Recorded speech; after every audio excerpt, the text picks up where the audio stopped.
So the winners match will be starting very shortly. It will be a TVT. Our first player, ForGG, who just got off beating Luxury. And our next player, Upmagic, who just got off beating Memory. So this should be a pretty fun TVT between these two players. The map would be Loki 2. Fighting.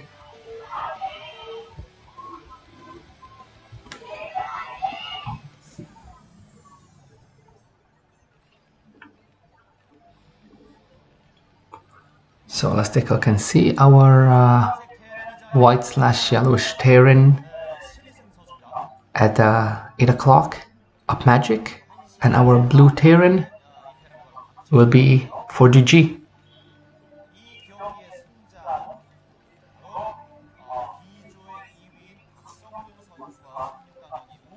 So I would be interested to see if we'll see any early game shenanigans. So something like a proxy rack to start things off, because we did see it in one of the earlier TVTs. At the same time, the back expansion does to provide the opponent a chance to, to get the faster expansion or do any, just out expand your opponent if you decide to go for a more macro-oriented style while they are aggressive. And of course, we'll have to keep an idea out for drops as well, just because those will become more frequent in the late game. So the different possibilities is always the racks expand. There is always the factory expand. There's some of the area aggression with the proxy racks, but I'm not seeing any SCVs moving out. And they should have moved out a while ago, so I don't anticipate any of those. Probably just a normal making racks in the bases. Yeah, so that's what it looks like. I would have loved to see CSCC first, but it doesn't look like that's in the books right now. So it looks like Upmagic will be the first to scout. And we do see the gas from ForGG, so it looks like he's going to go for some kind of a factory opener. There is no gas from Upmagic, so at this point in time, either it's slightly delayed or more than likely a CC follow-up.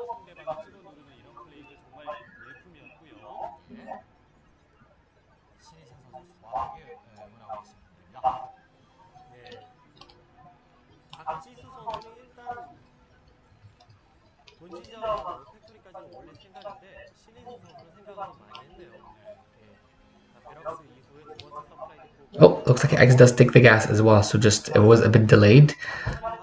He did scout the opponent with the gas, so he obviously knows what ForGG is doing. And this may have potentially been the reason, but it's more than likely he also had this planned as well. ForGG will check the bat to confirm there's no CC, while Upmagic has already checked the base and sees the factory down, about a quarter way done, a third of the way done. And you can see the factory, the barracks already floating for Upmagic towers for GG's base.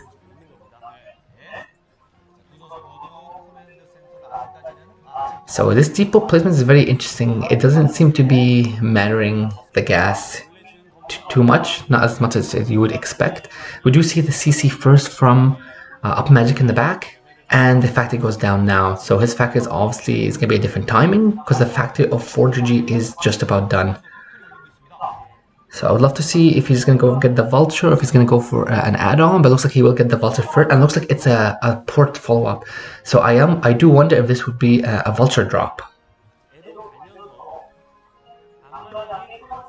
It probably depends on what he does next, because if you're doing a Vulture drop, then you will typically get a couple of Vultures, but he has to stop this SV from sneaking in. Okay, he does that.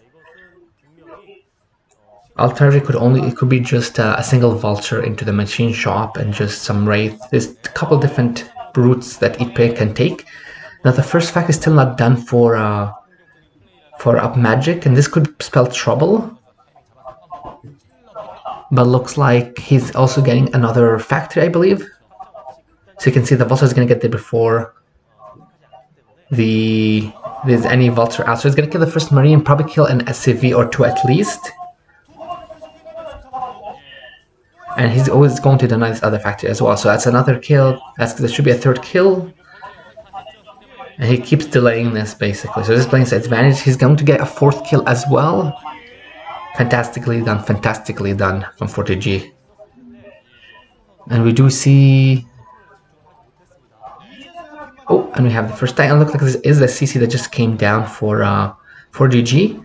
Now, the Rex should be able to scout this if he moves it up just in range. And we see it looks like it would be Wraith as well. So it looks it was the Wraith follow-up instead of the drops. I would have loved to see a Vulture drop on this, but maybe another day. Now we do see that Upmagic is actually taking his 3rd as well behind this. So he's trying to keep the economical advantage, and he obviously knows that ForGG's arm is pretty small and the chance of an attack now is unlikely. But he will make sure to get the eBay, probably a couple of tears here and there if he needs it's necessary. But he will lose the barracks. This is a bad thing at the same time, in the sense that he will need to rebuild another one. It's 150 mils and delayed time if he wants to get any more factors. So maybe he'll plop a couple of factors before it goes down.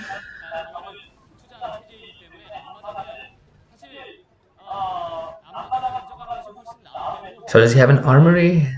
I can see the academy. So it looks like he's going to be defending the with the turrets against the Wraith. Pretty reasonable option. And this also helps him because turrets are pretty stationary and pretty strong against the Wraith. So he doesn't have to keep translocating his Goliath from one location to the other to defend. He can just place one to each one, but it does obviously cost him 75 mils each.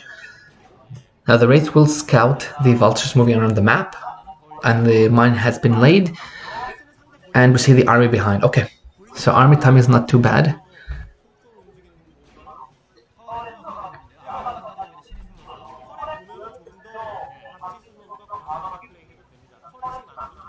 So you can see what I mean. The turrets will cover a lot of the areas for the Wraith, so the Wraith won't have a chance to do a lot of damage, except for things, SCVs just moving through basically, or units, but 2 Wraith is not anything to be concerned about. Now there is quite a bit of tanks that he has.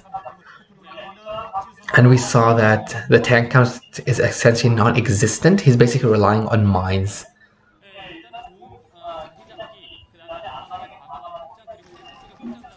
So it's more than likely ForGG will actually not engage this. He will probably just get his own CC just to try and match the economy. He is a bit far behind in the economical advantage, but he does have the bigger, stronger, more valuable army.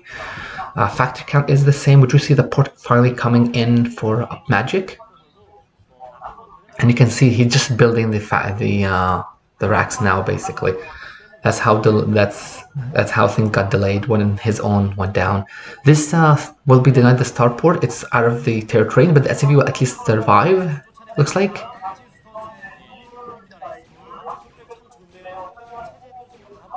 So looks like people have vulture speed and more than likely siege being researched. Wow, so these races are still doing a pretty good job considering the turret usage.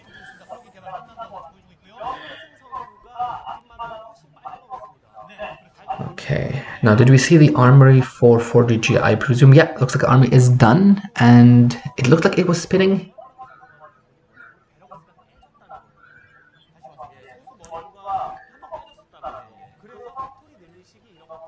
So, dancing the EB on top of the turret.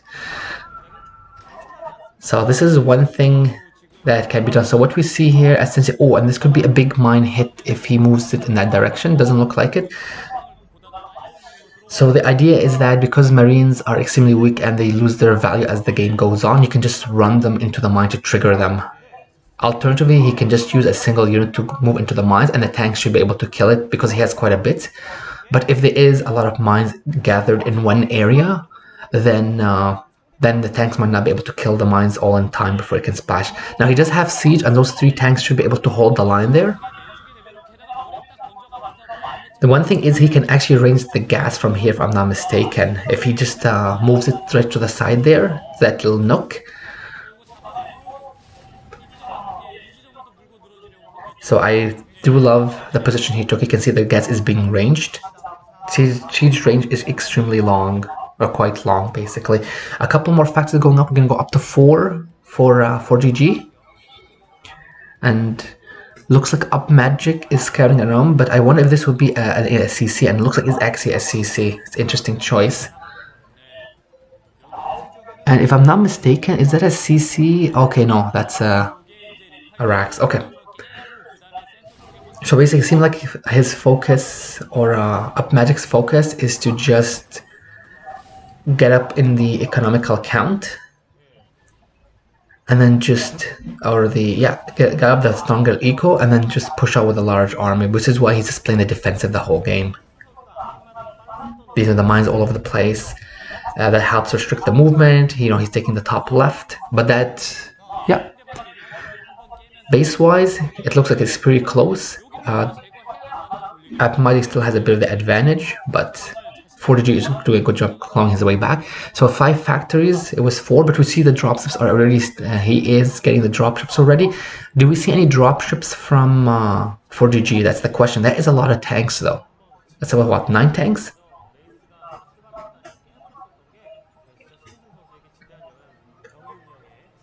Now there is a couple of mines he has to be careful, but he should have more than enough here, even if the mines were triggered to stop to kill them.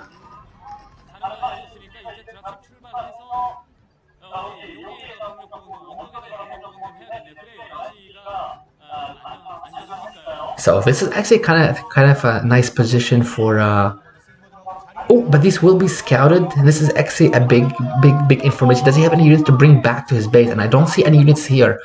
So this drop is going to do a lot of damage. Looks like the SL cities are trying to get on top of the area there. Okay, so it's only 2 tanks. So I mean, this will still do quite a bit of damage. And he should probably try and get a scannon, I believe. Okay, so we'll have some units coming back. Okay, so this will be defended, but there is quite a bit of loss, and the dropships do survive. So from my perspective, while this didn't do as much damage as the Upmagic would have hoped, and he does have +1 by the way, it still delayed mining and killed quite a bit of SCVs. And keeping in mind, he does have a bit of the, or did have a bit of the economic advantage. This does play into his game plan, and he has managed to establish his 5th behind this as well. So it looks like it's 5 to 4 factories, with Upmagic having the dropship advantage. Now, what are the upgrades for ForGG? We did see the +1 attack for Upmagic, but we haven't. Take a look and see. So the dropships will get intercepted. So this, oh, okay. Oh, wow, he just managed to save all of them by just the, okay. So this was a nice move by ForGG, the nice scout and everything. Thankfully for Upmagic, he did have a great reaction and managed to drop his tanks in time. Oh, but he does lose the 1 dropship there.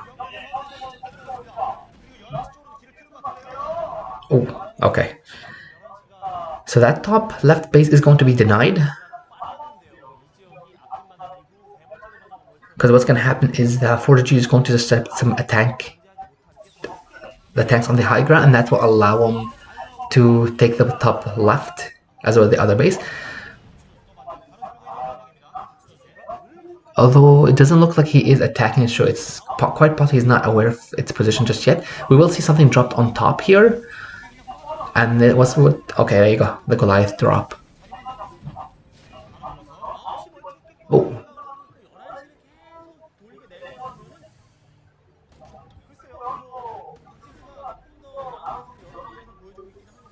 So it looks like, yeah, it's 1-1. So this was a nice drop, a nice base supportive move by Upmagic.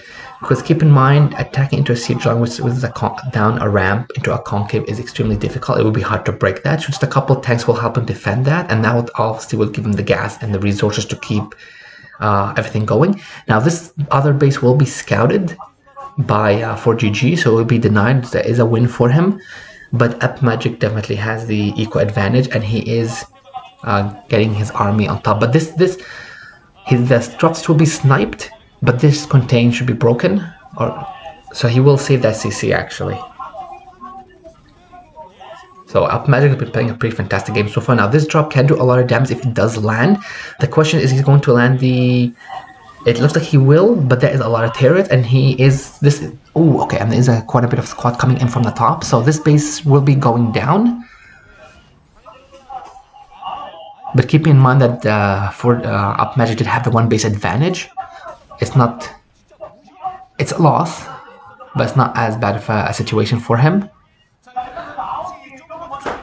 And the question is, what will Upmagic do? And looks like he actually is attacking the fourth of ForGG himself, and he's going to take out the gas basically. So that is a win for him too.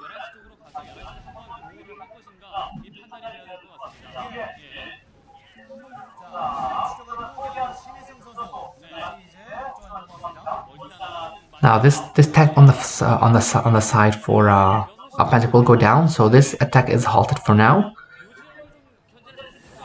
Oh, and this is going to be, he should have moved this CC. That he's going to lose that. He's going to lose that. It's not a good idea. I mean, he will have a lot of money at this point in time, but you don't want to be losing CCs left and right. Because since the CC can float, he could have just saved compared to something like a Nexus or a Hatchery, which you don't have a choice. So here's the question. Now, at this point in time, Upmagic is aware of the fact that there's quite a bit of tanks at his previous 5th. And he's probably going to keep, maneuvering around the map with the dropships just to prevent any drops into his main, but that does set him up. It does set him up for that position there. It doesn't look like... Okay, so it looks like he actually is breaking the 4th base of ForGG, and he should have enough to do it, but this doesn't leave him vulnerable for a drop into his main, because there is quite a bit of tanks there, but the dropship count was pretty low for ForGG, so I don't know if he has the potential to do that. Oh, and we see the 2 drops show. This was exactly what happens basically, and 3 Goliaths are not going to stop the 5 tanks, but there is quite a bit of tanks on the outside that are going to be shelling, and we see even more and more tanks come in, so this was actually a fantastic play by ForGG. Now he will lose his 4th base, and it looks like there will be enough tanks to defend. If ForGG had just a bit more, and I don't know how many tanks he had up there, but you can see a lot of SCVs are going down for this. So he still has about 4 left. The question is how much... Oh, and we see the units coming back for ForGG, so he does, or for Upmagic. So Upmagic does defend this. You can see again how long tank range is. It looks like he will actually try and do a pincher move, or is he just going to contain those tanks for now? There is quite a bit of dropships coming in, and it looks like one gonna get sniped. Ooh, beautifully done. This bottom base doesn't look like it's long for this world as well. It looks like it might be stopped, but I do see quite a bit of dropships from Upmagic there as well. So we'll see what Upmagic decides to do.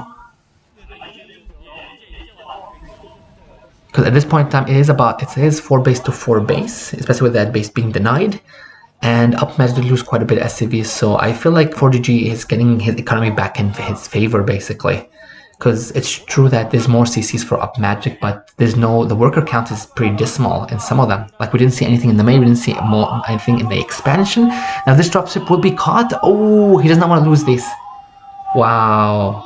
Oh. So 3 dropships, almost lost the 4th one. That's a huge loss for ForGG. This actually might cost him the game. Because the game has been extremely close at this point in time. You don't want to be losing your dropships, and these 3 Goliaths are gonna die. They're gonna, I guess, at least 1 dropship, another one. Yeah, if you're a ForGG fan, that would have made you gasp. That's not what ForGG wants. So I do see 2-0 on Upmagic's units, Upmagic's tanks. And he's doing a good job of just bringing his SCV count back up. And it looks like it's 2-2 as well on 4G. So they are matched up in upgrades, which is great for both players. You don't want to be down upgrades, especially in TVT, because this helps make tanks more effective.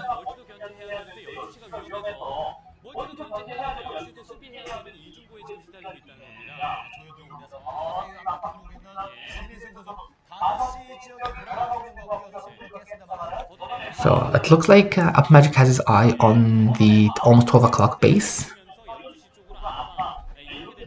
Because I see a lot of his army moving up.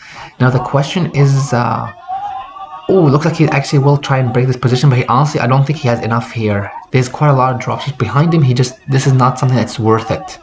He's gonna lose most of his dropships. Oh, he lose all his dropships. GG. So it looked like there was quite the swing back and forth, although Upmagic did keep most of the economical advantage except for that drop into his main. But ForGG losing those 3 dropships and then finding himself in a bad position.